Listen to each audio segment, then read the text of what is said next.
taught me. So I just thought I would share those with you this evening. I don't know who else has been staring at a screen all day and could use a little extra stretching of the facial muscles. So we'll start, like I said, 4-4-4. Breathe in. Well, everybody ready? Shake out. There we go. Okay, and in. And hold. Exhale.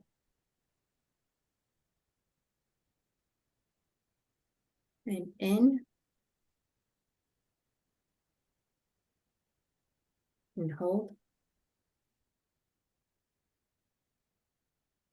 And exhale.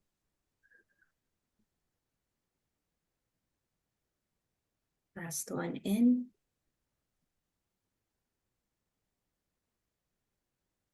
And hold.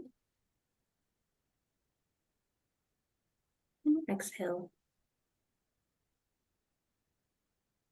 For 30 seconds, choose your stretch.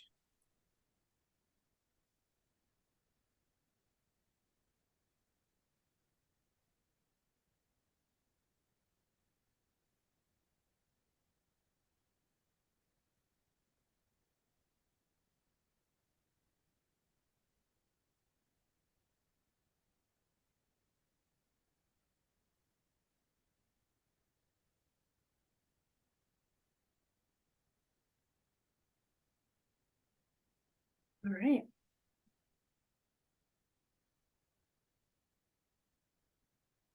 That was awesome. I didn't realize how much that would feel. I opened know. my mouth. I don't want to stop. I want to like a whole face massage. It's Thank really you. good for people with TMJ to do this on a very regular basis. I Mhm. quit clenching my teeth when I do this daily. Mhm. Yeah, that makes sense. Mm. Actually, we have a trigger points right in our face above mandibular, which is a top part of our jaw. And that makes absolute sense. That just kind of like creating a little bit of a pressure there. We release that tension that is accumulated throughout the day. Mhm. And then just kind of like relaxes us. This was great, Shannon. Thank you. Yes, Thank you. my pleasure. Slavka, would you like for me to do the disclosure? Yes, Or please. okay. Okay, so we're all here, we're volunteers. If anybody says anything about they have taken the test that they're referring to is a test that their program required them to take for them to be able to sit for the national board. No one here is going to that has taken it in the past is going to reveal any information that was given on the test prior. We're just all here together to share the information that's in the competencies so that we can go over the competencies and get clear understanding and information. No one is liable for anything that they say. So if someone misspeaks, it was innocent, and we're all here to hold each other accountable and to really figure out what it is that we're thinking that the national board is wanting. And I think that's about it. So Slavka is volunteered to present today for our competency 4. And thank you so much for coming in. Yes, thank you, Slavka. Yeah. Yeah. So nobody knows how their weeks or days are going to go, but Slavka stepped up because whoever was presenting before, they just had way too much going on in their life that was unexpected. So Slavka stepped up. So thank you so much, Slavka. Thank you for having me, and thank you for giving me this great opportunity. Thank you to the group that shared these slides. I wish I made them, but I did not. And I'm really we should be grateful for the people that have worked very hard and created these amazing slides that really, I went over them and they have all information that we can possibly need.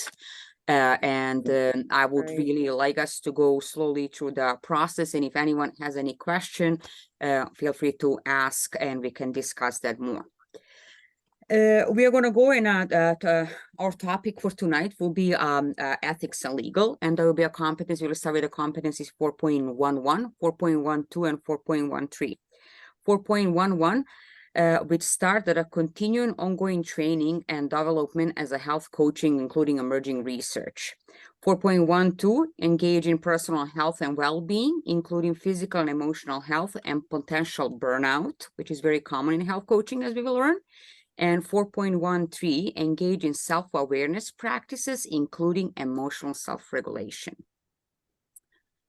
So I believe that these three are pretty clear here. As health coaches, we are supposed to deliver the highest possible level of commit to the same level of professionalism like all healthcare providers. Yeah, so same as the doctors or any other healthcare employees. So we are ongoing professional development includes staying up to date with relevant research, ongoing skill development, maintaining our credentials and recertifications procedures that are established by the NBHWC. We are health coaching practice is an ongoing and in learning never stops in this field. It's just the process that goes as is ongoing for our clients. It is the same for us. We are constantly advancing and learning new things here. Every health coach that as we have learned today until today in our courses and our education is that we should engage in our personal health and well-being, being careful of being mindful and present in our health coaching sessions and in our day-to-day life. And how do we do that? Anyone has an idea? So engaging in a personal health and well-being of a health coach would be practicing mindfulness and practicing self-care and taking care of emotional health and making sure that we prevent a burnout, which would be by preventing irregular breaks, checking in before the sessions, creating appropriate gaps and taking appropriate breaks between the sessions. So we can always attend the client and be best possible present. Engaging in self-awareness practices will be being mindful to regulate your emotions, recognize when you are not present in your session, and be able to shift your attention to your client no matter what is happening in your life. We should always show unconditional positive regard for our client. If coach would ever find itself during the session that attention has been gone or has been distracted, coach is supposed to take a break, create a tiny silence, and bring back its attention. Have I missed something? Oh, that was good. I Okay. mean, you said more than the overview did, so that was really good. So we're going to go to professional development and challenges that coaches have to. So we are committed to lifelong learning. We continue to develop and refine our coaching skills constantly. We deepen our knowledge and eventually we choose, not necessarily, but majority of coaches chooses a specific niche where they really want to work on and want to expand their knowledge. And excuse me? I think somebody sneezed. Oh, sorry. And a very important part for coaches is to build a networks of the coaches they're going to work with and doctors or other referral networks that are very important in our business. Coaches are supposed to recertify their credentials with a national board. And every 3 years, there are 36 credit hours that are they're required for recertification, and there is a tiny fee that is paid. So we do not have to go and retake the test. We just have to submit all our credits and then pay the fee, and we get recertified. So through the professional development ideas, so far there are so many continuing education resources. They're free and available to us. And some of them that we can pay depending on what are we kind of like specializing in. but they are very important for like a skill building seminars, advanced academic degrees on additional certificates, attending different conferences, other professional workshops, or just through the referral network, we are going to be able to attend the different seminars and collect our CUs and CCs. And we have here on a little slide, which we have like a different ideas and area. What is important is that in some of our classes we did talk about, sorry for moving the screen. We talked about creating a plan. When each coach, as we create a plan and vision board for our clients, it's highly recommended for each coach to create their plan and their vision for the year ahead of them, and what would they like to achieve, and then work in accordance to that. Does anyone have any questions on this topic? Oh, that was good. So we are going to go on a that would be a competency 4.11 and for 4.13. Hey guys, can I sorry, hey, just one thought. Sorry, I don't know if you got my note. I was running late and I couldn't do our grounding today. I'm so sorry. But one of the questions I saw come up on some of these practice exams was about the amount of credits we need over what period of time.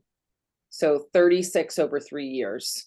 And I saw a question come up, is it 39 credits that we need in 3 years? So it's 36, 3 years. So just to know that that question did come up. So that is listed right here. We have it on a slide.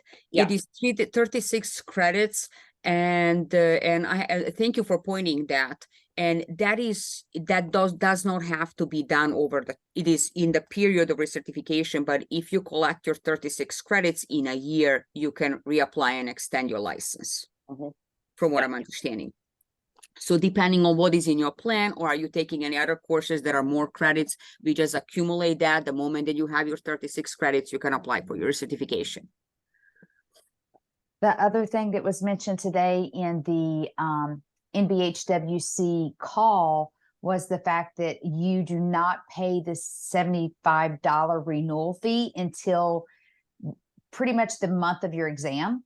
So if you pass the exam in November of this year, you're not going to pay it until November of next year. It's not like a January thing every year. It's based off of the date of your exam. Okay. That's valuable.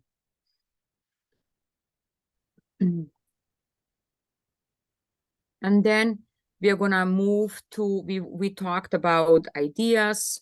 We have no ties there. So it's whatever we want to do and we want to work, because everybody with our personal experiences will choose what they wanna, in which direction wanna work as a coach and what really works for them. Yeah.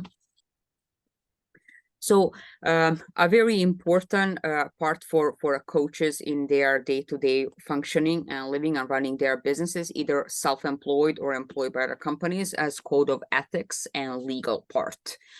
And this is also very important for the exam that we are taking.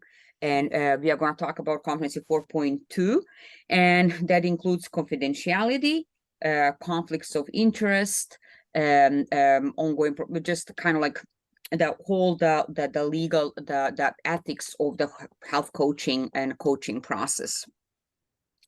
NBHWC Code of Ethics provides guidelines, accountability, and enforceable standards of conduct for health and wellness coaches. And that's just because we are trying to keep the highest possible standards. So besides staying on top of the most relevant research and legal changes that are happening, coaches supposed to maintain and promote excellence in their field of coaching and ensuring ethical treatment to each individual client.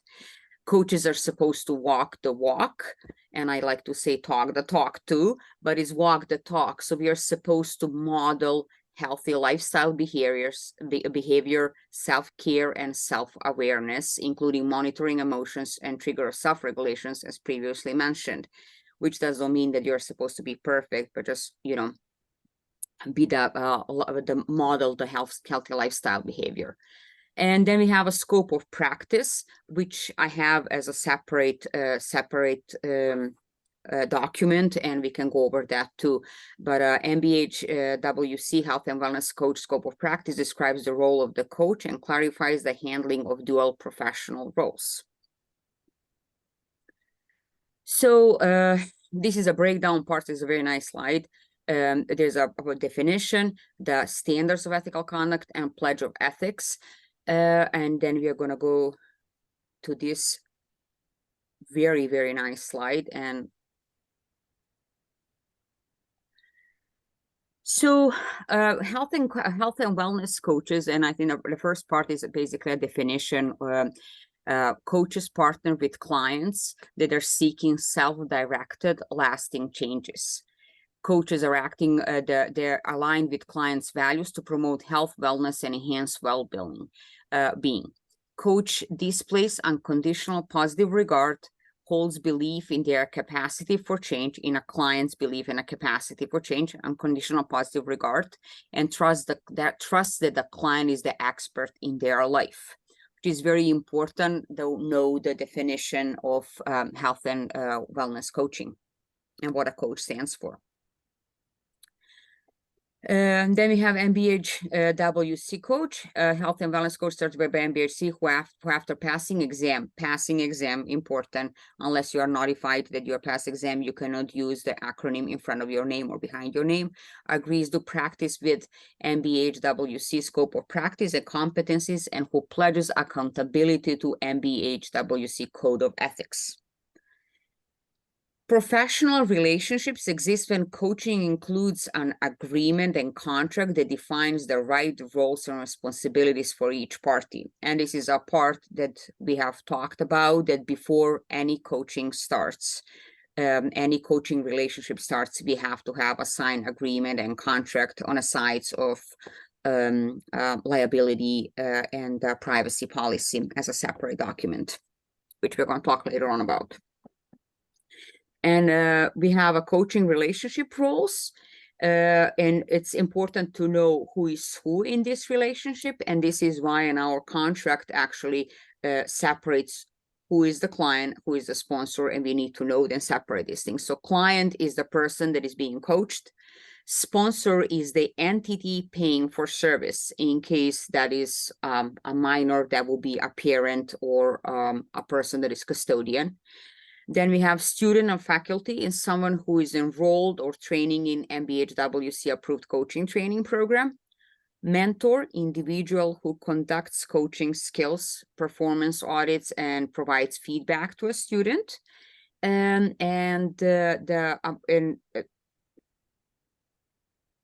a conflict of interest, and I don't really think that these slides belong here. I'm sorry for this. It's just like No, it does. It does. Yeah, it's it's the last statement on the Part 1 definitions. It does say conflict of interest, the situation in which a coach has a private or personal interest sufficient to appear to influence the objective of his or her professional role or responsibilities as a coach, faculty, or mentor. So that's pretty much word for word what is in Part 1 definitions, the very last bullet under mentor. And I had a note on mine, but it was actually under 4.2.3 that said, you know, we must disclose even if we're the owner or investor. But that is actually part of the Part 1 Code of Ethics definition, because I do have that up on my screen just to match this to go, wow, this is a really good slide. No, this is a great slide. Give me just a second, because I have these guys separately. And you said 4.2, and yeah, so this also, I've got up the NBHWC.org Code of Ethics, and this is the last bullet, the code of the conflict of interest. But I also put a note on the Competency 4.2.3, where I don't know what it was, but I had added the note, must disclose even if you're the owner or investor. So if you're investing in something and you mention it, you do need to let them know, because you have a personal interest that can influence. Yeah, that is in Part 1. That is a Part 1 in NBHC Standards of Ethical Conduct, and that's the last one. Okay, it just weirdly stood out there because it does. I thought so too. I Yeah. glanced over and looked. just because we talked about relationship roles, and I was like, okay. But we will repeat over this because conflict of interest will come in our next slide too. Yeah. So, and when we talk about standards of ethical conduct overview, the mission of NBHWC is to lead the advancement of health and wellness coaching, as we talked earlier, by establishing professional standards and collaborative partnerships. And then we have a kind of like we have a professional conduct at large, conflict of interest, professional conduct with clients, confidentiality, privacy, and professional development. And professional conduct of large, as a health coach, I conduct myself in accordance with NBHWC Code of Ethics in a health and wellness coaching interactions, including coach training and coach mentoring activities. That's number one. Number two, as a health coach, I take appropriate action to address any ethic violations or breaches with any coach, faculty member, or coach member by contacting NBHWC, whether it involves self or others. And we have on our preparation test and the work that we have done, we have found many questions with this, I think. As a health coach, I communicate and create awareness of coach ethics to anyone who might need to be informed of responsibility established by this code, including organizations, employees, sponsors, coaches, clients, and potential clients, which means that's a disclosure that has to happen before any contract is signed. And that as a health coach, NBHWC certified, I will refrain of discrimination. I will follow occupational discrimination laws, including age, race, gender orientation, ethnicity, sexual orientation, age, religion, and disability or national origin. So we will refrain from any discrimination. Basically, we don't pick our clients, yeah? Then we have as a number 5, true and accurate statements. A health coach makes a verbal and written statements that are true about offerings, the coaching profession, and the ethics of NBHWC. Coach is supposed to be honest about their qualifications and accurately identify coaching qualifications, expertise, experience, training, certifications, and credentials. Any intellectual property is very important to be claimed only if it's your own. So we always claim only ownership of your own material, and violation of this may leave open to legal remedy.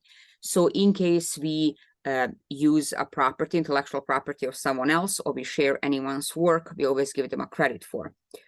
And we have number 8, recognize impairments. Personal issues that may impair, conflict, or interfere with coaching performance or relationships. So to recognize if at any moment coach is not able to perform at its best, and act upon that. Seek appropriate assistance and determine if action needs to be taken to terminate coaching relationships. Is this one clear?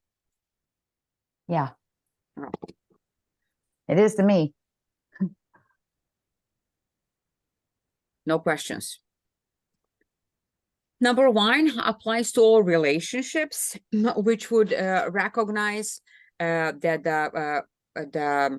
the code of ethics, recognized code of ethics applies to all relative coaching relationships, to clients, students, mentees, sponsors, and other coaches. Scientific standards of research.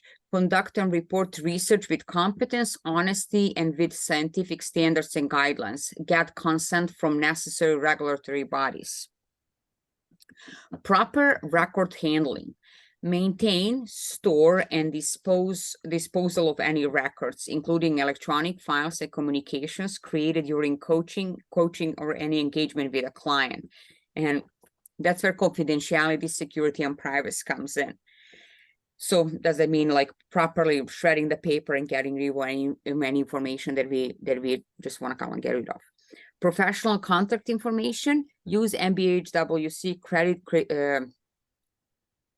oh my God, credentialed coach contact information such as email address, telephone number, only to extent authorized with NBHWC. And those are the 12 and that belong to conduct of large, yeah? So scroll back up a second for me, Slavka. Perfect. So on 11, I was trying to differentiate this one, the one at large with the proper record handling. And then there's another one that's with the client. So I felt that I was trying to, number 11. So Yeah. I felt I was trying to remember this one because this is just really overall, any type of information overall, like maintain, store, and dispose of any records, include, that can in communications created during any coaching, just everything. So this is like the big picture of proper record handling. And then I think I'm going to read the one that is in the confidentiality privacy, but I want you to keep it on this screen. And it specifically states, hold on, I'm pulling it up. Maintain the strictest level of confidentiality with all client and sponsor information unless release is required by law, specifically adhering to all applicable state and federal regulations. So to me, that is like releasing their notes or talking about their situation. But in this is more record handling, and that is more talking about specific client notes. And that's under the section 4 that we'll get to a little later. And so I just and there's the other part where it says require all those who work with me in support of my clients to adhere to the code of ethics, the confidentiality and privacy standards. So that's just making sure. So the section 4, the confidentiality and privacy, I'm trying to separate those. So I just wanted to kind of bring those out. Does anybody have any tips or secrets on how to separate those out, whether it's confidentiality versus conduct at large? I was thinking. I get where I was reading this earlier, and I hear you there. Yeah, so I was just thinking if it's dealing specifically with people, then it's going to be confidentiality and privacy. And if it's going to be dealing with the records, it's going to be at large.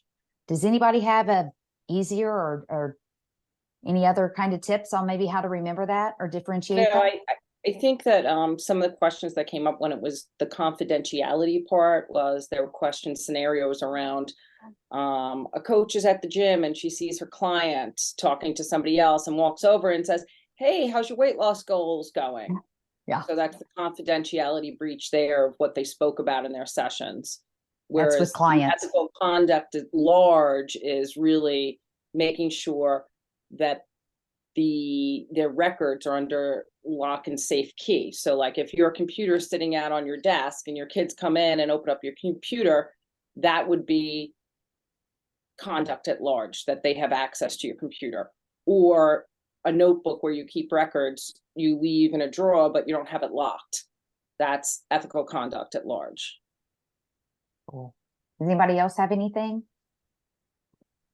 That Claire just explained that pretty well, I think, because I think that the confidentiality is just the conversation that you have with your clients and disclosing the information that has shared between you two, and a conduct at large is like really like a paperwork, and like because we have mentioned that and we read through the thing, like either there's going to be disposal or shredded materials, any files, anything that you have that has been used, any notes that have been taken have to be filed up and properly stored and in a locked up computer. Yeah. So then that's like a difference between the two. And that also helps me with knowing, okay, that also includes the number 12, the email, the phone number, their contact information. That's at large versus being confidentiality privacy. Yeah. So confidentiality will be the topic and the information that has been exchanged. And the paperwork and all the other information, but then it goes in PHI, so it's kind of. To give an example also for the require all those who work with me, I worked for a health and wellness company, and we would oftentimes consult with one another about cases where we would leave the private information out. So you're not personally identifying anyone. It was just a general, information about your case, which I think would fall under the we will cover that. We will cover that shortly with the PHI and non-identified personal information. Yeah, but that was great, Michaela. So Sarah threw a question out. She can't really speak right now. Maybe she's eating. I don't know. So she just said, how is this topic different from the HIPAA? And I think I'm just going to throw out to say HIPAA is more legal, and this is more of our code of ethics through the national board. So we have to really pay attention to how the question could possibly be worded to be able to give us the hint on whether it's talking about HIPAA or other things. Oh, that's pretty funny, Sarah. She just put that. I guess her mom's watching TV and it's really loud. So, and this was a great point, Sherry, and in every question, it will be clearly separated. Are you being asked about HIPAA or NBHWC? These are clear. So whenever we read whatever the question is, and the bottom, there's always that one sentence that kind of like gives you the real question. So always, so far we have learned that just kind of like read all the information, then read the question, and then go back to information and separate what is really needed and what they're asking for. Anyone else? Any other questions? You're in a chat, Sherry. Everybody's looking good in the chat, and everybody's saying thank you for clarifying those points. Yeah. So this was ethical conduct. Yeah. And then the really great part of this is clearing these conflicts of interest. Many questions came up and many big discussions come of that, and standards of ethical conduct. So conflicts of interest. Definition: an opposition between the private interest and the official or professional responsibilities of a person in a position of trust, power, and or authority.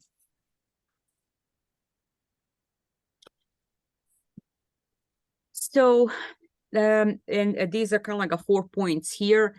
And we have seek to be conscious of any conflict or potential for any for any conflict of interest, and openly disclose to all stakeholders involved, or remove yourself from the situation. So then we have disclose the potential of conflict of interest. Clarify roles as a coach and other role if the professional has any other certification or wear any other hat throughout. Is that a personal trainer or whatever they are selling something, and share with your clients, supporters, or stakeholder before any conflict of interest might emerge. So before any coaching relationship starts. Disclose anticipated compensation. Anticipated compensation from the third parties that may be received for referrals of clients or paid to receive clients. Quality and quantity of coaching cannot be dependent on purchase of products or additional services. And I'm going to come back to this one in a second. And we have equitable relationship. Honor an equitable coach-client relationship regardless of the form of compensation. Client who receives pro bono coaching should receive same quality as a paying client. And I think that these four are pretty important for us. And I wanted to come back to anticipated compensations. Recently I took a test and asked about, actually there was a question about should the coach disclose that they are getting a commission for taking a client from a referral. And I think that maybe someone else in this group has taken this question, and that question has shown up. So it was always, yes, you are allowed to take up any compensation, but you have to disclose this to your client at the beginning of the relationship. Then we have still professional conversation with clients, be truthful and honest with clients, prospectives, or sponsors about the potential value of coaching with you. So never, what do we say, under promise and over deliver. Be clear, clarify what activities fall with NBHWC scope of practice for coaches and what outcomes can be expected to employer, sponsor, and clients. Adhere to ethical standards. If you have other license or credentials, adhere to those respective ethical standards as well as those outlined by NBHWC, and disclose the nature of coaching. Prior to or at the initial meeting, make sure the clients and sponsor understand the nature and limits of coaching, confidentiality, financial arrangements, and other terms in agreement.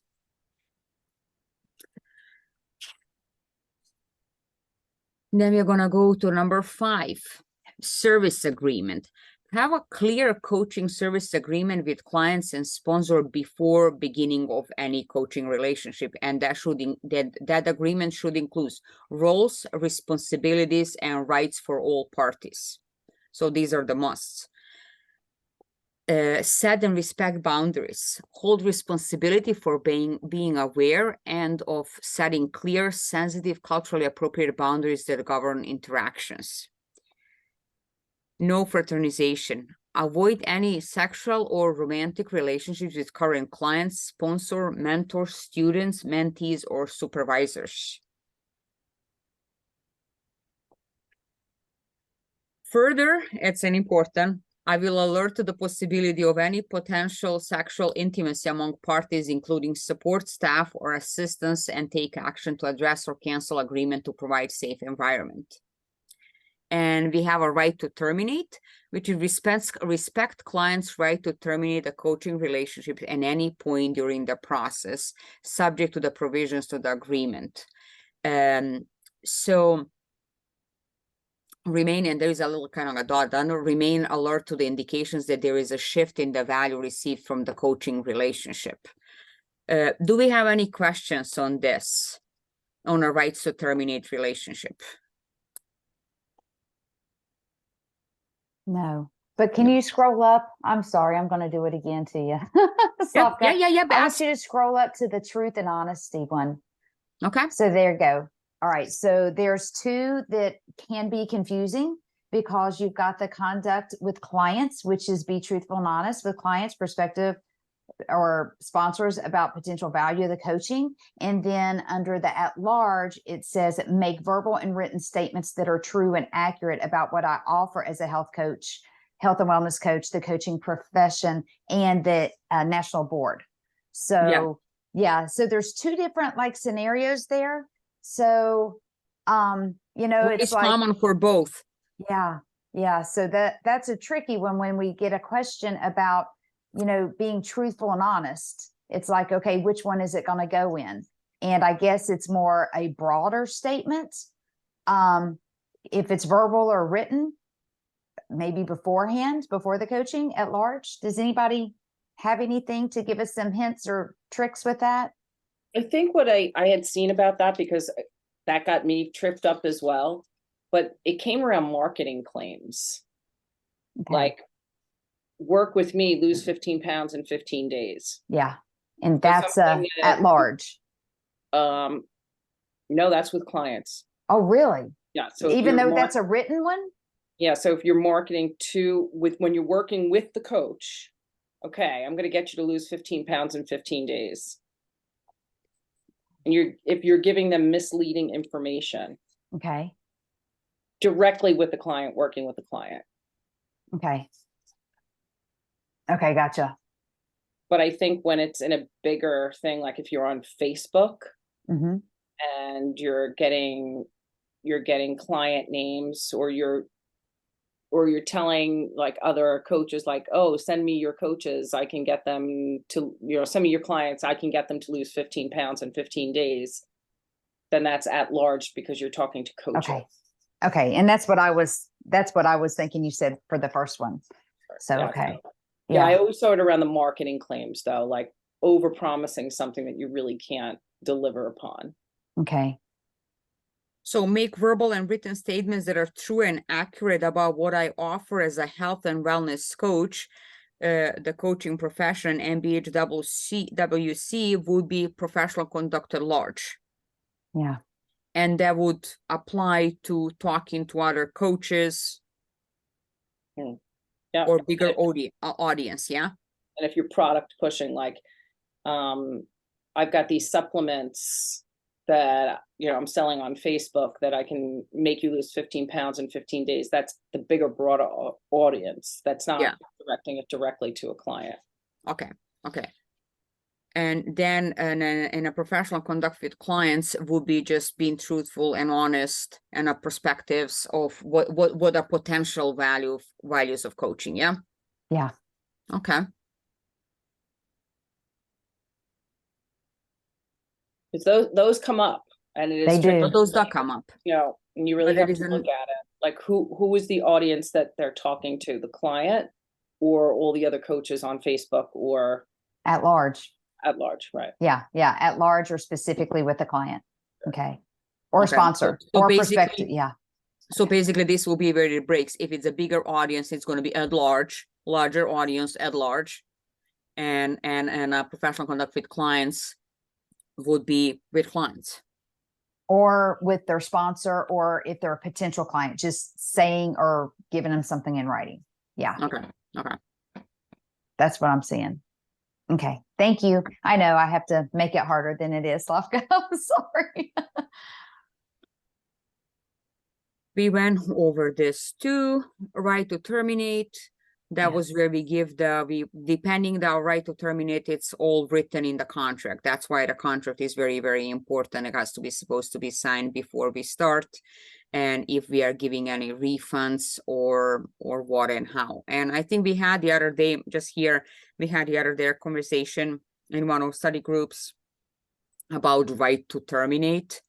I think that does the client and when the coach has the right to terminate the relationship. And this actually comes up as well as questions. Yeah. So if a client keeps coming back to you and going in circles over and over again, like, yeah, I'm late, I couldn't get to it. Oh, and you set your goals out and you keep setting SMART goals and they're just not, they're coming up with excuses. This is where it comes up to conduct with clients. Like, you have the right to terminate and you should terminate. You shouldn't keep them on and have them coming back week after week or whatever it might be paying when they're not doing anything about it. It's your responsibility as a coach to say, you know what, you're not really ready for this right now, or you need X, Y, and Z, you know, you need a medical professional for something. So that question does come up where you as a coach have to be responsible to say, you know what, we're going in circles. And even though the client might say, I love this, it's feeling great, you have to say, sorry, this is not working. Yeah. And And it always comes through the conversation with the client. So you are sitting down and having an open conversation of what are you observing without any judgment. right. To how the situation is, what are you observing, and then the client is supposed to agree. Right. And then the scenarios are typically, oh, but no, I feel great. This is wonderful. I love coming here every week. But you still have to terminate the relationship if they're just Ethical responsibility to Right. Yeah, okay. Okay, so let's move on.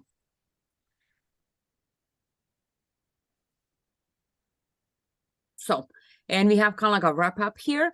It's a professional conduct with clients. Protect the client. The health, safety, and welfare of the client should always be the top of our mind. If you feel the client will be better served by a different coach or professional, if appropriate, support them in seeking those resources. And this can be, they can just come and attach to what we just talked about. So key takeaways about from previous slides were that we should always, a coach is responsible to always have the client's best interest on their mind, to be honest and truthful, to be respectful of the client, prioritize the needs of the client over your practice, and protect the client if it's possible.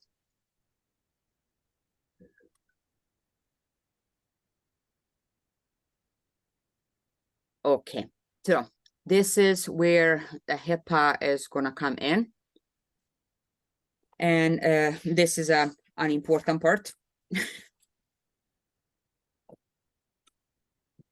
Okay. And we have confidentiality and privacy standards. And as a coach, I seek to maintain strictest level.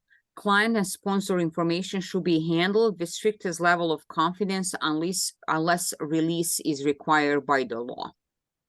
Then we have information exchange policy, clear agreement about how coaching information will be exchanged, including mobile health, electronic health data is collected, either or. Disclose exceptions to privacy, clear agreement with all the parties involved, what exception exists to the privacy policy, which is normally illegal activities, court orders, subpoena, imminent or likely risk of danger to self or others, and a client or coachee must agree in writing to the exceptions. That also comes in our agreement that is signed before any relationship starts with a client. And employees and staff must adhere to this. Require all who work with your supporting clients to adhere to NBHWC Code of Ethics, Confidentiality, and Privacy Standards. And this is what, Sherry, you were referring earlier to. Yes. This slide, yeah.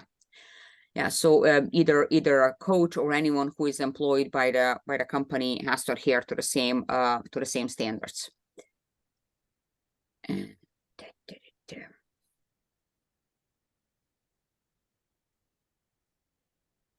standards of ethical conduct, continuing development. As a coach, I seek to commit to an ongoing development. Coach commits to the need for continuing and ongoing development as a professional. I think we've all seen that question or similar questions, like you have somebody come and they want to talk to you about maybe AFib and you're not very familiar with different things with AFib. Does that mean that you should tell the client immediately? And then you've got all these different scenarios or whatever, but you know, just because we may not specifically know about a condition because we haven't been trained in it and it's not part of what we need to know, that doesn't mean we can't coach them. We just need to find out what they do know and we can do homework later. But we're not to work on them with that specific thing per se, but we need to figure out what it is that they know and to make sure whatever they're doing is abiding by what's supposed to happen. But within those first sessions anyway, that initial session, we shouldn't be setting a goal yet anyway. We should be looking at a vision and figuring out why they're coming to see us and making sure we're a fit. And by that time, you do your homework and you decide as a coach, do you think that this fits? Because it could be something that the coach is completely not into, does not perform, and it does not have interest or passion to work on, whatever you want to say. And then you can recommend your client to a professional or send a referral to someone who can better serve the client. Yeah. Yeah. Good. And we have Pledge of Ethics. And this is the pledge of as a health and wellness coach, the name, as a health and wellness coach, I acknowledge and agree to honor my ethical and legal obligations to my coaching clients and sponsors, colleagues, and to the public at large. I pledge to comply with the NBHWC Code of Ethics to practice these standards with those whom I coach, teach, mentor, or supervise. Hands up. Yay, And, we finished the Code of Ethics. But look and at this. this is a pretty nice recap here. I think that just looking at this slide, if we have time, if anyone has any questions and want to look at a slide for a minute or two and kind of like ask anything, but I think that this slide really sums it up pretty well.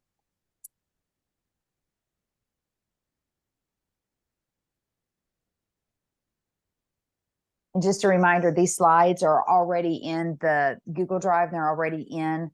I'll make sure that they're going to be attached to the video, whether it's one that I post on YouTube or whether it's the one that will be in the Facebook group. So you guys can have the references to the slides because these are fantastic slides that someone had created.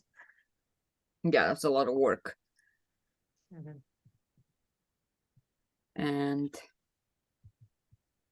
have a very nice document of scope of practice. These are really tiny letter. Would you like me to read them? I'll let somebody else answer that. Everybody's quiet tonight. Hmm. So, Casey, do you want to read that? I can't, let me put on, I can't, I dropped out and I'm not able to see No, I'm gonna read, no Now- problem. I was just joking. the I'll read the screen. first paragraph for you if somebody wants to read the I would be second. totally willing to do it. But for some reason, I don't see, like, I have a green box, but inside is all black. But Oh, I I think see it's because, everything. okay. Yeah. Okay, I'll read the first paragraph and then if somebody else wants to jump in to give your voice a rest, but I love hearing your voice. So health and wellness coaches engage individually and I can't even talk. Coaches engage individuals and groups in evidence-based, client-centered processes that facilitate and empower clients to develop and achieve self-determined health and wellness goals. Coaches assist clients to use their insights, personal strengths, and resources to set goals, commit to action steps, and establish accountability in building an envisioned healthy lifestyle. In this way, coaches empower clients through encouragement, exploration, the mobilization of internal strengths, the identification and utilization of external resources, and through the support and development of self-management strategies for executing sustainable, healthy lifestyle changes. And I'm just going to say that that's a really great order of being able to do things. So if somebody else wants to read the second paragraph.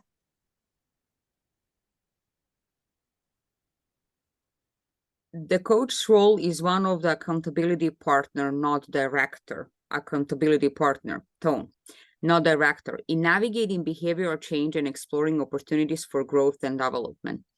As facilitators of the behavior change process, health and wellness coaches support clients to achieve self-directed goals and behavior changes consistent with the client's vision for health and well-being, informed by any treatment plans prescribed by the client's professional healthcare team. When appropriate, health and wellness coaches may offer evidence-based resources or information from nationally recognized authorities. Additionally, when working under the license of a qualified medical or allied health professional, physician, psychologist, physical therapist, health and wellness coaches may support the implementation of those professionals' treatment plans. Referrals. On their own, however, coaches themselves do not diagnose, interpret medical data, prescribe or de-prescribe, recommend supplements, provide nutrition consultation, or create meal plans, provide exercise prescription or instruction, consult and advice, or provide psychological therapeutic interventions or treatment. Health and wellness coaches who hold additional active national or state recognized credentials may provide expert support and guidance with their professional scope of that credential. However, disclosure of the professional role and potential conflict of interest might be discussed with the client and documented from the onset of a professional relationship. Health and wellness coaches should only function in dual roles with conscious intentions and by clearly outlining both professional capacities through discussion and documentation, as well as defining the boundaries of each. Further, health and wellness coaches might be well-versed in the professional capacity of each role, including the limits of knowledge and skills respective to each role, understand and demonstrate how to work with the limits of each professional role, and comply with all guiding ethical principles to ensure client interests and needs are at the forefront of the coach-client partnership. That's awesome. I just want to interject one thing like in there because how they've got that bolded is really nice. But one of my trainers, obviously all your trainers had to be a national board certified coach, is also a licensed dietitian or clinician. And they explained that if they were doing anything that was dietitian wise or whatever, that they would say and put a specific note, or any time that a conflict would come about or could pop up, they would essentially say, okay, client talked to me about their blood pressure. Note, I told the client to,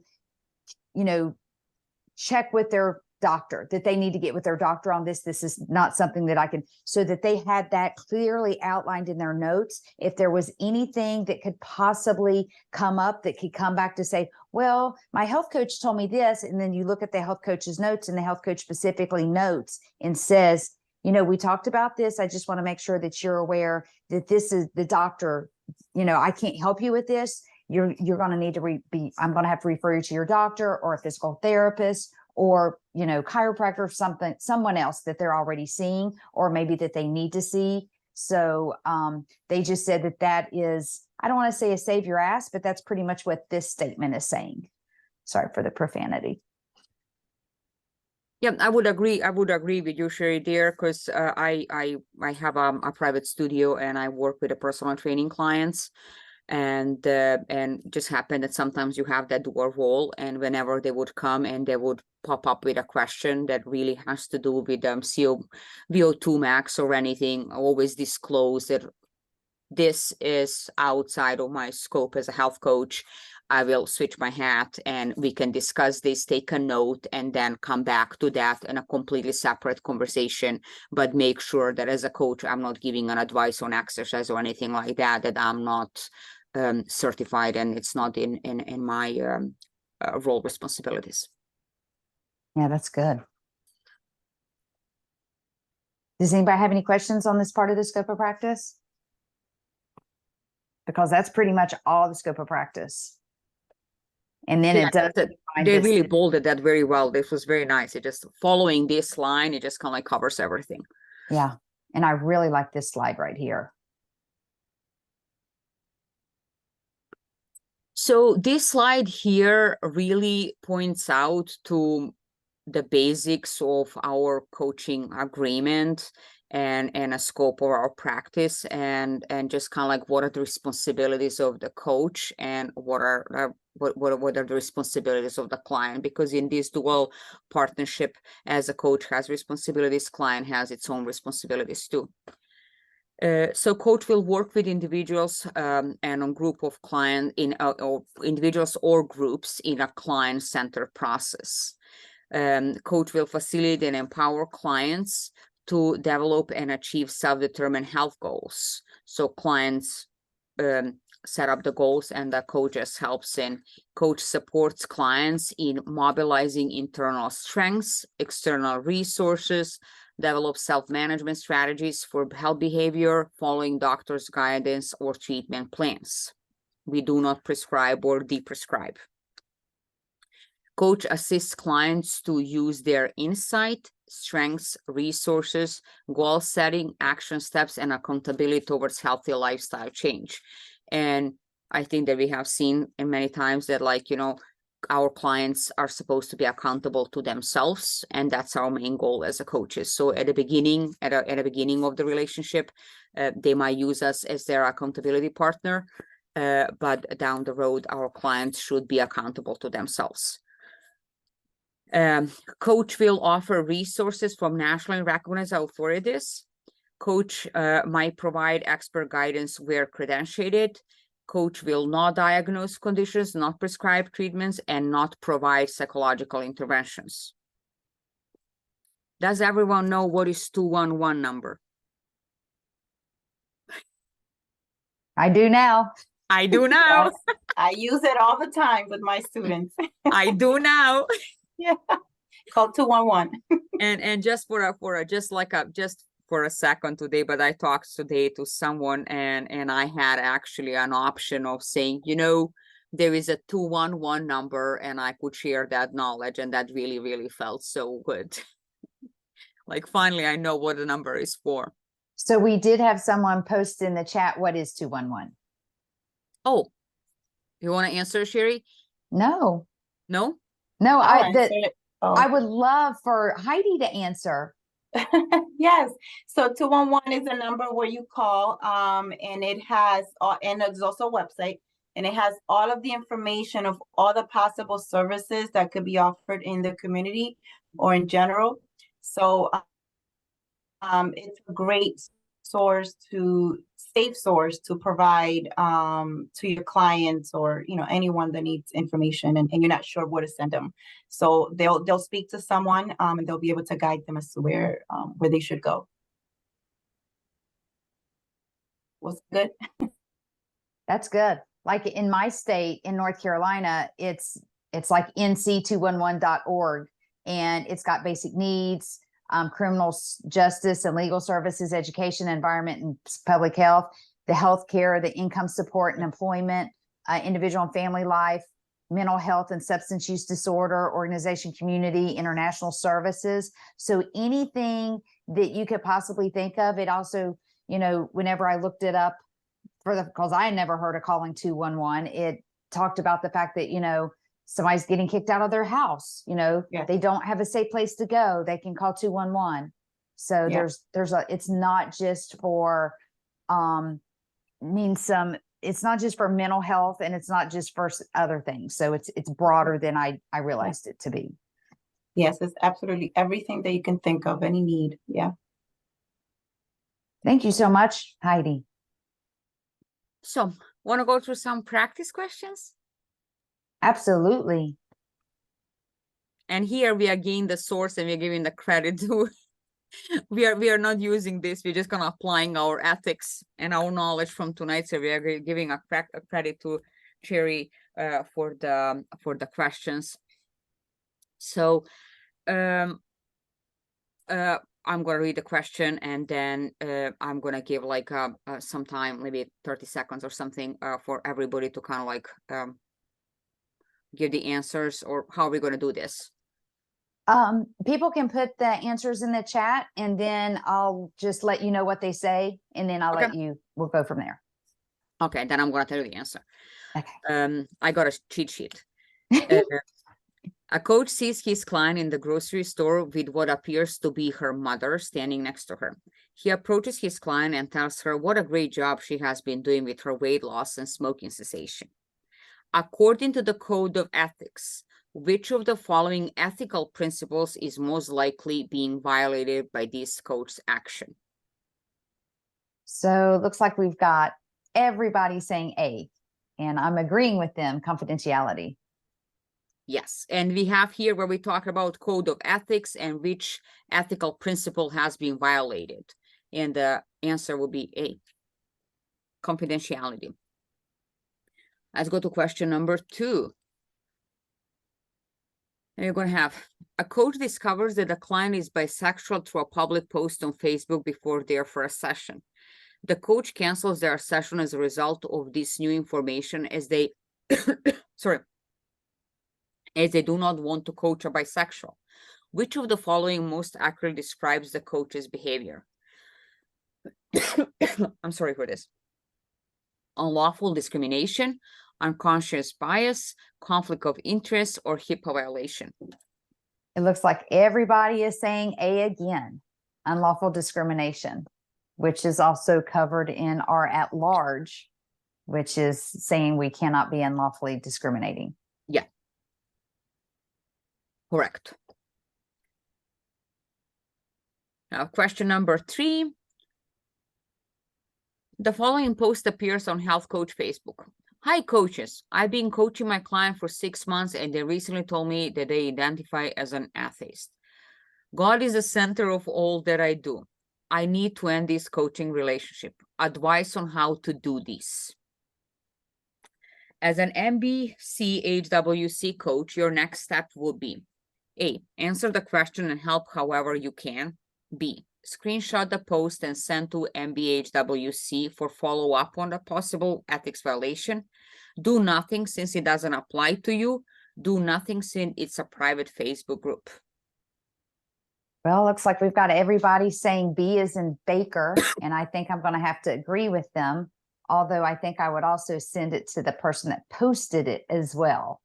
So I have here like a little discussion on this, and I have seen questions go both ways, and this answer goes both ways.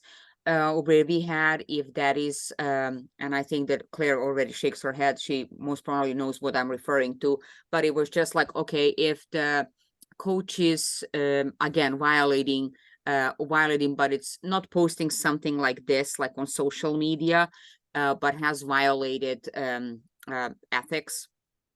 And then it says that you would first reach to the coach and then address it. If the coach doesn't change anything, then you would go to NBHWC. So what is the line off? Yeah, I had seen this a couple of times, and the answers go both ways. And I don't know how it's going to play out when we take our exam, but I've seen it as B as this answer, go directly to NBH. Yeah. And the other is reach out to the coach first and discuss that, you've said something that's in violation, you might want to take that down. So I don't know where this one. So this one obviously doesn't have that option, but I would just So you would say B, easily you would say B. But but I have seen it where it's both of the options are there. And I have seen it where it says reach out to the coach first. So I don't know if I saw those when those were like Quizlets. And you don't know the real answer, but I would always go with what it says in the ethical, and I would go with the B and go directly to the possible ethics violation with NBHWC. There's a really great comment in the chat that states that with this specific example, because the coach has yet to release the client, that they feel that it would be more appropriate to contact the coach first. Hopefully I'm saying this right, Athea, but this is what I read in yours, that they would contact the coach first, let them know that what they're doing is unethical and against national board, that they should remove that they have to keep them as a client. And if not, they need to report themselves, or, if you want me to report you, I will, but you have to be able to deal with them, whether they're an atheist or whether they believe in a different God than you do, right? Right. I totally agree. I don't know if you were referring to my comment, but Yes. in the comment or what it's saying is that they are thinking about how to do it. However, Yes. they haven't done it yet, so they are technically not in violation of anything. But according to what Claire mentioned, if this were the test, we would err on the side of this is a violation. But in reality, they haven't done anything yet. They said it, but they haven't done anything. So if there were another answer here where it would be like, okay, talk to them and let them know that it is a violation, that's what we would probably pick over B. Yeah, but Thank you for pointing that out. Yeah, in this scenario, it's a I need to end this coaching relationship, advice on how to do it. So they're already breaching the code of ethics because they're not supposed to take sides on whatever somebody's religion is or how they practice. So yeah, because at this moment you're trying to say, Claire, that he is not client-centered, that the coach is completely directed by its own agenda. Yeah, definitely non-judgment would be no. Bye, Jennifer. Hi, Jennifer. Okay, so I have a question to throw out there because I've seen this. I've seen National Board Certified Coaches that they specify specifically, I coach Christians, I'm a Christian health coach, or that they state that they only coach women. That's a niche. Yeah, that's a niche. So my question is this against National Board certification? If they are a National Board certified coach, are they allowed to do that? I would say they are if it's the contract. If their agreement is my role as a health coach is specifically targeted to postpartum women or Christians or whatever that would be, they're already displaying what their role is and what they're offering to the client. And that would just be, this is my niche, this is what I do, I specialize in this. It's like I coach postmenopausal women. That's it. I don't coach anything else besides that because this is my specialty, and all my papers and my policy agreements and everything is you're signing this agreement. But I think that has to be part of the agreement itself. So it has to be stated in the agreement specifically, this is what my role is. Like whatever our role is, I'm a dietitian and a health coach or whatever it might be. Yeah. I think if you have a specific niche that you have to, line that up and say that, because, if you said nothing, you wouldn't have be an endometriosis coach and, be open to men. You would specifically say, this is my passion, this is my expertise, this is who I want to coach. Sorry, I love this. Can you imagine, Shannon? Can you imagine a man walking and asking? You have to have some definitive something if it's a niche. Well, guys, real quick, in regards to the whole endo thing, it could get sticky because we have operations now, we have Yeah. hormone pills and things. So yeah, I think it might be worth stating that if I've seen advertisement on Facebook that, I'm an atheist coach. So if you believe in God, don't come to me. Now, were they certified? I have no idea. But for the point of this conversation, I think it's best to state, yes, I coach women with endometriosis. I coach from a Christian perspective, from a Jewish perspective, from a Muslim perspective. I think that would be a good idea. And then the person who is seeking your services, it's up to them to be okay with your style. As long as you are very clear. Now, with that said, I'm not going to say, I will not coach a Muslim. I will not coach an atheist. I will not coach any of these other protected classes, if you will. That's a bad idea. But to say I will coach, or I am coming from this perspective, I think is ideal, especially if you don't want to coach men as a female. Like, I honestly would not want to coach a man as a female because I'm married, I've had boundaries crossed, so on and so forth, right? So I am a female. I am coaching women with endometriosis. So Sarah brought in a great question in the chat, and that sounds like that would be a perfect place to state, I am not the best coach for you in this scenario, because maybe you can even say, I don't have experience dealing with someone that has had, that's on hormone replacement therapy, that is identifying as a female, but was born as a male. So there are things that I don't feel that I would be the best coach for you. Like, yeah. So that could be a good place, or just to say, I don't feel like, my perspective, I feel like you would probably I can refer you to someone that may be a better coach for you, because I don't think that I would relate to you as well. I think on some of this, there's a little bit of, you always want to disclose and create your niche. Now, if we go back to the question, I think we're overthinking it. Yeah. She's been coaching this patient for 6 months, or this client. Clearly, she's not infusing God in her coaching. We need to be able to separate out and have professional. I was about to say that too. So this is just a silly question. It's clearly B. You know what I'm saying? It's like don't overthink it. I love that, Michelle. No, that was like, woman. We're just bringing up conversation in it. But Yeah, it was no, because I we have totally seen the get that. But questions. I'm thinking, dude, 6 months and you haven't figured that out? Like, come on. Yeah, I wanted to mention that too. The client determines the discussion. You're not infusing anything anyway. I Right. mean, the question about the women that had a horrible ex-husband that was bald, so she wouldn't coach bald men. You can't do that either. Some of the questions are just a little facetious. Hilarious. Yeah. But I open up this conversation just because we have seen where the conversation goes. First, figure it out with a coach, and then go to an NBHWC if the coach doesn't do anything, so you're covered from both sides. I think it's a good thing to talk about, but it's a good reminder to us as coaches that the client is leading the conversation.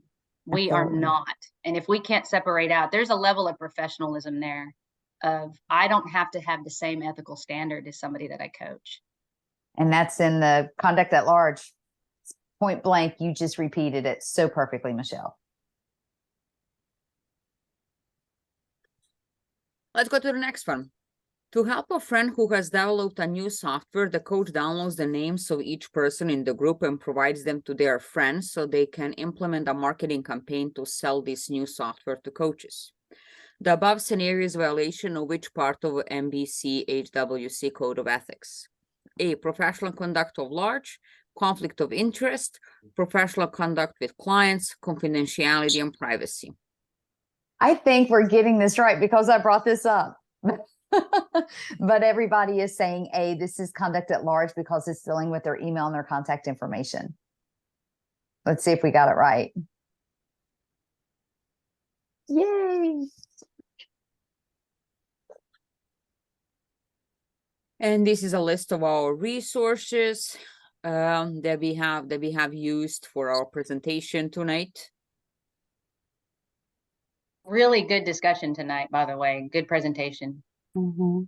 Not that they all haven't been, but you know what I'm saying. Yeah. I have a I know my question. accent really added to this presentation You were and my second perfect. grader reading. You have a great accent. It's so awesome. And then I always enjoy listening to you, Slavka. it's, oh, hi, Jamie. I always, Hi. whenever I read, I always kind of like, you know, pronounce the things where like kind of like stand out for me. And my study group always says like, oh my God, we love when you read, you get an answer by the time you take to read. No. But it's a great it's a great practice. I have Do you- a question. Go ahead, Heidi. I'm sorry. No, go ahead. Since we were talking about a niche, does everybody here, just a general question, does everybody here have a niche for their, I know some of you are, you know, dietitians and stuff like that, but do you have a specific niche or just a health coach? I do. I actually have a couple. So I also have a certification in aging.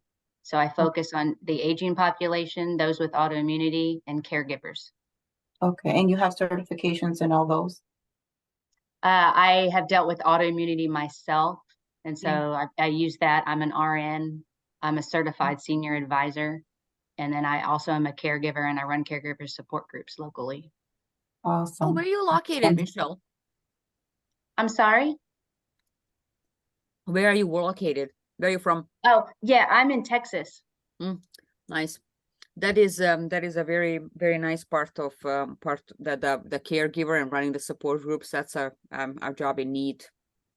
Yes, I found that a lot of individuals I was caring for as a nurse, as a resource connector, and even as a coach, because they're caregivers, I have become almost I should go get something in dementia because I'm now the go-to dementia person. But it just naturally happened because so many people are caregivers now. So yeah.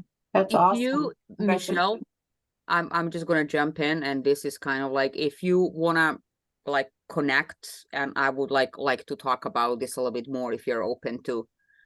Just Absolutely. because I have a client of mine, and we just work on something else together, but she does something in these services, and kind of like she's really specialized in dementia and Alzheimer's. That's her. She just has a great. really, really similar path to yours. So if you want to drop off your email. Yeah, and I'll I put can my just kinda email like, in here for yeah, you. I would really appreciate that. Thank you. Would like to connect in that. Yeah, Slavka, we did our certification through, or I did mine through Mind Body Green. And one of our last sessions, we worked on positioning workshops.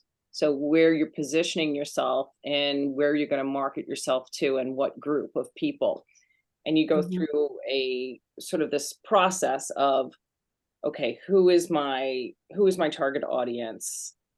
Where do I fit in? Because if you just go straight out into I'm a health and wellness coach and you're everything to everyone, are you really marketing yourself well? So this gets into the niche role.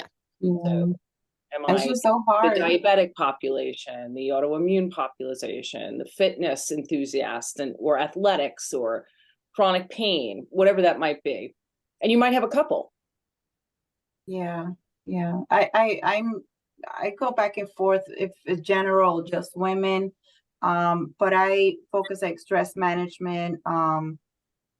At first when I started, I used to do autoimmune because I deal with, I struggle with that, but something about it just didn't feel right. So I'm like, it's okay if I step away from that. I don't have to do it just because I deal with it, Right.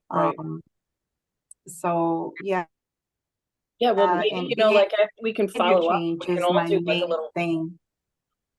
like we could all do a little workshop and we can play around with this because That would be great, it really actually. it has to speak to you. So like, Haiti, like you're saying, you do have autoimmune, you have a direct sort of feeling for that because you've experienced it. But is that really where you want to place yourself and center yourself? It might be somewhere else. So it has to really ring true within yourself. And when you do a process of a positioning workshop, you really start to hammer down what's important to you and what's sort of yelling out to you as saying, yeah, this is this is where I'm feeling really good. This is the juice. This is where I want to get into. Yeah, So- I'm feeling it a lot in behavior change. Because I'm behavior change specialist through ACE as well, but I don't know if that's too general, and I guess that's why I'm asking the question. But that's where I feel comfortable with, and because I feel like that's stress management, that kind of handles everything. Like a glue for everything. But I don't know. Yeah. But that would be a good idea if we can do that at a workshop. Yeah, I would love to take anybody through it. Maybe after my exam though, November 7th. Yeah, anything changed after. mine We for March, can do so- so Anything many after things November after. 7th. Yeah, everything after November 14th. Yeah, exactly. I thought to myself, well, what can I do to make the world be kinder with all of our, we have so many caregivers and people getting away from any type of social job and more people working at home. And I thought kindness starts right in here within, kindness within. So life balance, boundaries and things like that. But I've raised a son with autism and I've been through every possible scenario with that. So I do have people that tend to come my way that are autism in their life, but it's always a therapeutic type of need, and that's not what I want to do. I do it 24/7 for 30 years. I don't want to hold your hand and do homework. I want to empower you to do it the best that you can do, but I don't know that I want to have that be my niche. I really would rather have it, be boundaries, self-care, and market myself that way. Do you feel, Jennifer, that sorry, someone was speaking. I just No, want it's okay. Go ahead. Do you feel, Jennifer, that when approached with a proposal for such a kind of work, that you have sort of like you get distracted and your own experiences would come in and distract you for being present for the client? Yes, because if you've had a child with special needs, sometimes you'll see a child or an adult that has special needs, and I always see the potential. I'm like unicorns and rainbows, but sometimes they have, crappy parents, and that's hard for me because I would walk on fire and do whatever I needed to do. So I think that I wouldn't be able to be non-judgmental. I think I would say get busy, that kind of thing. Yeah. Not everybody Thank you for sharing. Not everybody has common sense. I mean, that's just a fact. And not everybody Common sense is not that common. Not everybody is able to, do the things that I've done or just do what I think that they should do. But that's the point. They shouldn't be doing what I think. They should be doing what they think. So I think that I would get, and plus I would lay awake at night worrying about, I do that when people tell me at the grocery store, their nephew this, and then they'll go home and I'll just worry about that special needs person. So I don't really want to engulf myself in that. Go ahead. That's this, right? Yeah, Mhm. this is a HIPAA statement. Yeah. No, you that think is about- NBH. That's a code of ethics. What do you that think Randy about just showed, saying yeah. manual violation or something like that as a review? So this meeting normally ends at 8:30. Yeah. So so if we want to just briefly hit the HIPAA and then I'll stop recording and we can do whatever. So this is the HIPAA statement here, and HIPAA basically covers for all the health protected information. And the HIPAA agreement should be signed also prior to any health coaching session, where we disclose that how will the coach handle the information the protected health information that is shared between the client and the coach, or a sponsor and a coachee. I do not have a slide on that one, but I can read the HIPAA statement there, and then we can just go over that, and we can all pick up questions or just point out. Do you have any points on HIPAA, Sherry? No, you go, Oh. girl. Look, I could, You're muted, Claire. HIPAA was enacted in 1996, so it's relatively new. And it's a mandatory guidelines for all healthcare professionals to protect the patient's healthcare information. So that's the standard basis of what HIPAA is. But then there's variations under HIPAA on how that data is protected, or how that data is used in research, or how that data is allowed to be used at the person at the front desk, or you as your own person able to get your own data and release it to other people. So basically it's your healthcare wrapped in one, and it's protected under these HIPAA guidelines, and you have to sign forms to release this kind of stuff out, and it's called PHI. So it's protected health info. So when you see those questions, PHI is your protected health info. So I'll let you go on, Slavka, but that's overall what it is. It's an act that was introduced in 1996, and it's mandatory across the board in the United States. So, and it will become coming back to the HIPAA is a major goal of the privacy rule is to assure that individuals' health information is properly protected while allowing the flow of health information needed to provide and promote high quality health care and to protect the public's health and well-being. So it basically sums what Claire just said. So it is all your healthcare information that is protected, and it can go in a flow from one care provider to the other without disclosing your HPI, which is health protected information. And health protected information will include birthday, address, social security, and of course a name. So anything that a person can be recognized by. So street number, date of birth, name, as I said, or social security number. And a very important information is what is the de-identified information, which is information where individually identified. So let me scroll back. So I'm going to read this one from the HIPAA printout. So individually identifiable health information is information including demographic data that relates to the individual's past, present, or future physical or mental health condition, the provision of health care to the individual, the past, present, or future payment for the provision of health care to the individual. Individually identifiable health information includes many common identifiers, as I previously mentioned: name, address, birth, social security number. De-identified health informations is information where anything that will be identifying person has been removed. So we can, the ways to de-identify informations are either a formal determination by a qualified statistician, removal of specified identifiers of the individual and the individual's relatives, household members, or employers if is required. Does that make any sense? Yeah. Okay. I could, think of it like when we had to write our logs. Yeah, like we code them. Our de-identified would be whatever we used as the, identify like A1 or 622. When you identified who your client was, that would be de-identified information.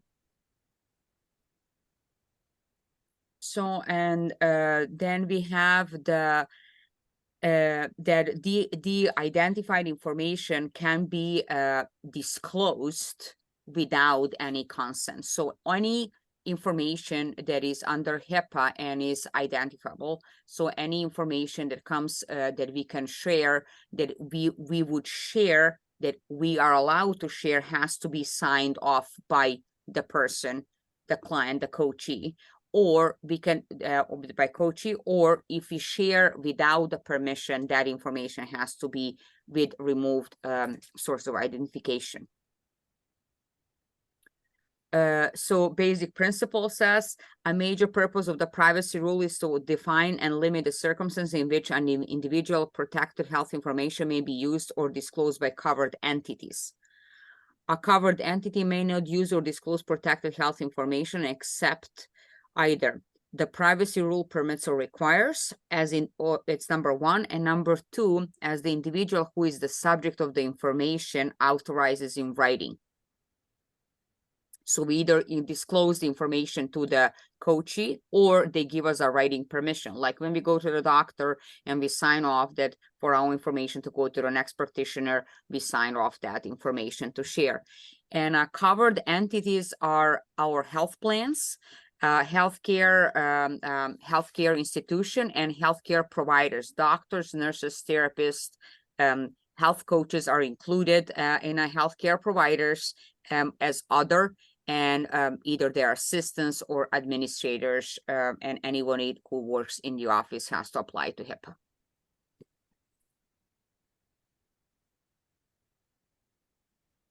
That's So good. we can go on to the permitted uses and disclosures. The permitted uses and disclosures are covered entity is permitted but not required. So you are allowed but not required to use and disclose protected health information without individual's authorization for the following purposes or situations. To the individual, unless required for access of accounting or disclosures, for treatment, payment, and healthcare operations, opportunity to agree or object, or incident to an otherwise permitted use or disclosure, public interest and benefit activities.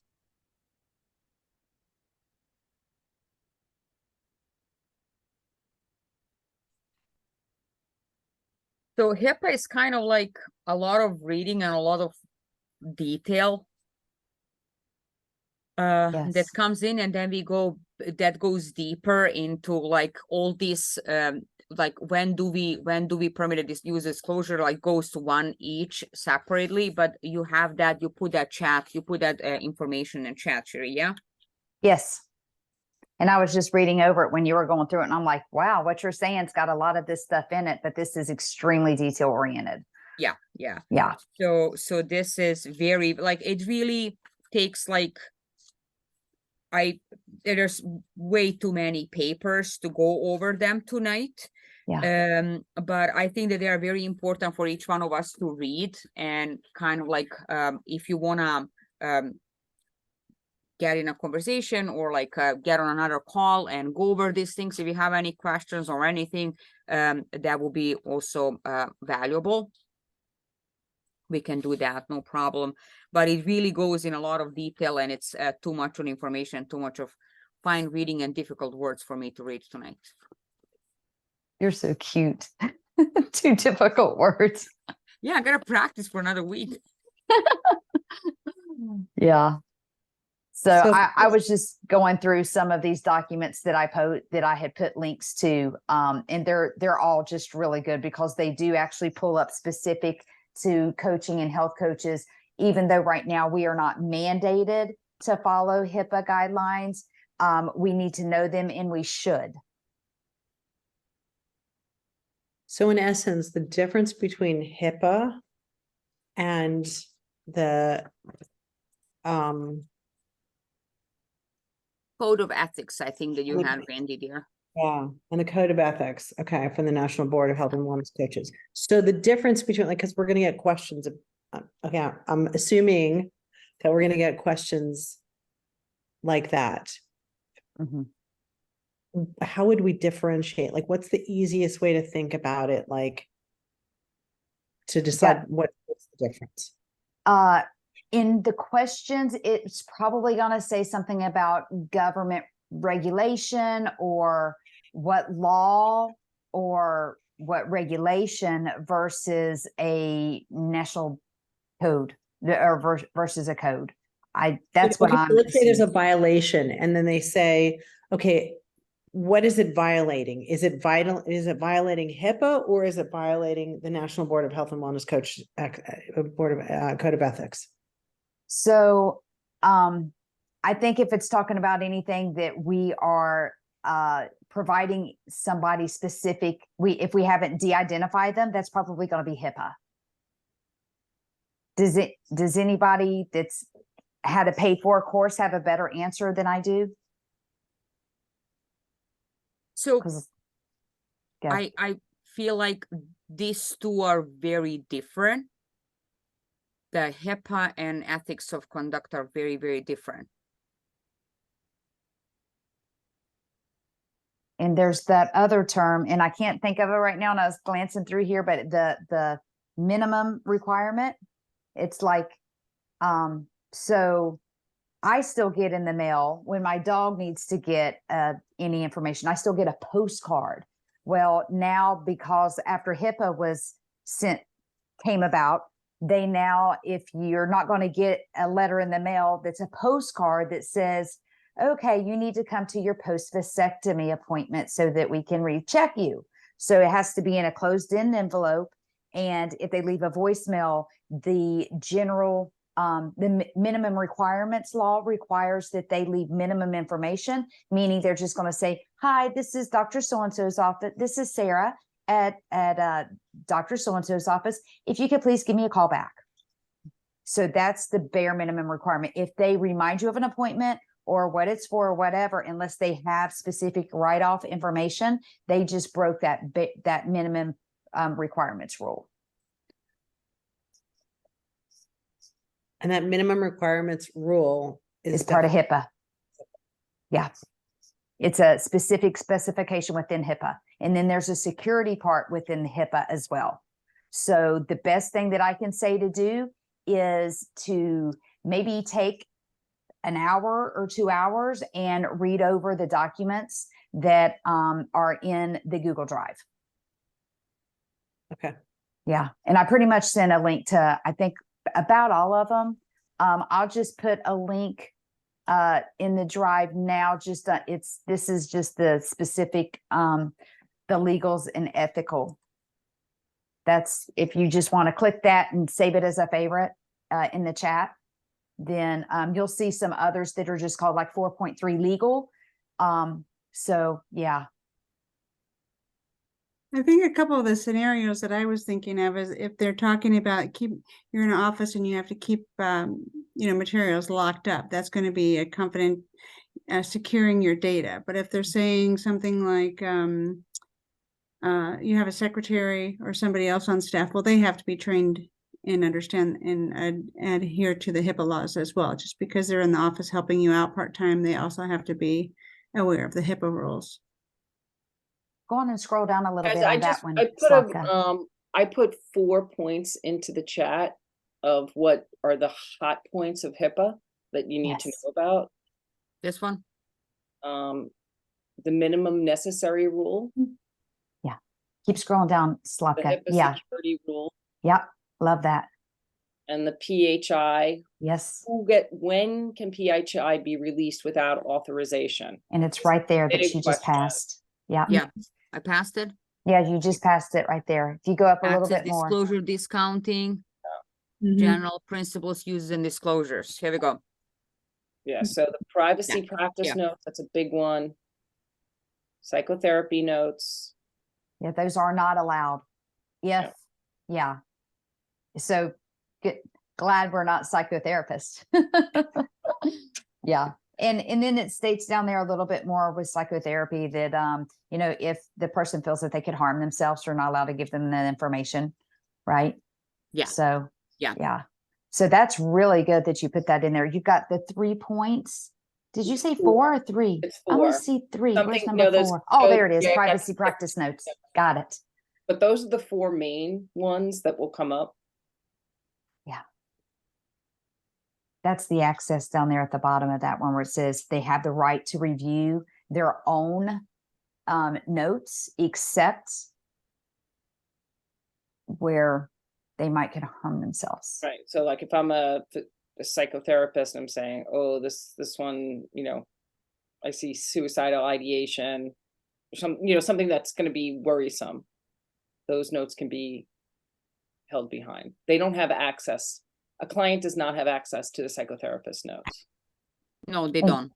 And then one of the things that I've seen in previous practice tests and Facebook questions from previous is, you know, how many years? And I always thought it was 7 because that's taxes, but it's 6. And there's a reminder on the very bottom of this page that Slavka's on now that it does say maximum keeping in the notes is 6 years. So Maximum? yeah. You got to keep the notes for, scroll up just a tiny bit, Slavka. Yeah, I'm max or sorry. It's actually a minimum of 6. Yeah, minimum is 6 years. Yeah. Maximum is 15. It's 6 to 15. From 6 what is I the minimum. remember. You can't release, you have to keep the notes for 6 years. Yeah. And then that's the minimum amount. Yeah. I remember someone in few classes back, I think it was the beginning, I can't remember when it was, but someone said that they get rid of everything.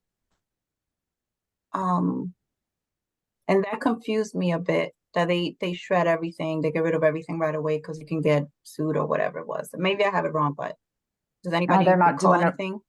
I agree with you. I've heard that too, like just shred your notes immediately. Yeah, what's the point? I don't know how that stands. I just know the 6-year rule. I think that somebody's doing that because they maybe hand wrote them and then they're putting them in a computer system where they're protected and then they shred them to make sure that they don't have that physical copy. That would be appropriate. Yeah. Yeah, that makes sense. That would be Okay. appropriate. And that's the only Okay. time that I've heard that people do that because they want to make sure that that information doesn't get out and doesn't, you know, end up in a, hey, let's throw all my information into the county recycle day thing, shredder. And they put those notes in there. No, that wouldn't Makes be sense. kosher. Yeah. It makes sense. I use Practice Better as a HIPAA compliant app. You too? Yeah. Okay, Yeah, I love it. Yeah. Do you guys have anything else on the ethics and stuff? I was looking at that document. I was looking at a couple others, but yeah, there's some great sources. I do have the HHS summary of HIPAA security rule in here and I have the that one too. HHS HIPAA privacy summary, which is pretty much what almost what you went over. So those things are really good. And if you can just like, as you know, and I kind of just say 15% of the exam is going to be on ethics and legal. So, you know, we can't know everything, but we need to make sure that we know what we know, and we've got to pick and choose what it is we want to really focus our time in before the exam. So I know a lot of people are like, as long as I know basic information on this, I feel like I'll be okay. Yeah, so I'm going to stop recording unless anybody has anything to say about this that they think would be really great information for us all. Okay, so this one in the notes is called what?